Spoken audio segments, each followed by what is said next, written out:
Maria Gaetana Agnesi was one of the most remarkable intellectual figures of the Enlightenment, an Italian mathematician, philosopher, linguist, and humanitarian whose life bridged the worlds of science, faith, and social reform. Born in Milan in 1718 into a wealthy merchant family, Agnesi was a child prodigy of rare caliber. By the age of 5, she spoke Italian and French fluently. 10, she was speaking Latin, Greek, Hebrew, Spanish, and German, earning her the nickname, the Seven-Tongued Orator. At just 9 years old, she delivered a public lecture in flawless Latin, defending women's right to education. A staggering feat, especially for a child in 18th century Europe.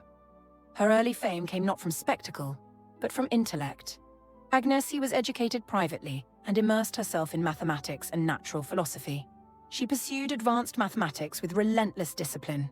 Her greatest achievement came in 1748 with the publication of a massive 2-volume work that systematically and effectively explained algebra, geometry, calculus, and analysis. It wasn't just impressive, it was revolutionary. The book became one of the most respected mathematical textbooks in Europe and was praised for its clarity and structure, helping standardize mathematical education across the continent. This work made her famous for a curve known today as the Witch of Agnesi. The name ironically came from a mistranslation of the Italian word versiera, meaning turning curve, which was confused with aversiera, meaning witch. The curve itself became a lasting fixture in mathematical studies, but the legend around the name only added to her mystique. Yet the most surprising part of Agnesi's life came after her academic success. In a move almost unheard of for a figure of her stature, she gradually withdrew from mathematics altogether.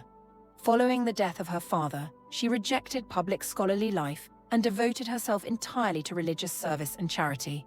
She worked with the poor, the sick, and the homeless, eventually becoming director of a women's hospice in Milan, where she spent the rest of her life in near anonymity, personally caring for society's most vulnerable. Maria Agnesi died in 1799, not remembered as a celebrity intellectual, but as a servant to the poor. Her legacy is rare and powerful, a woman who conquered the highest levels of Enlightenment science, and then walked away from fame to live a life of compassion, humility, and service. Few figures in history embody both intellectual brilliance and moral convictions so completely. If you liked what you saw, or if you learned something new today, please take a moment to like and subscribe for more Faces of the Past.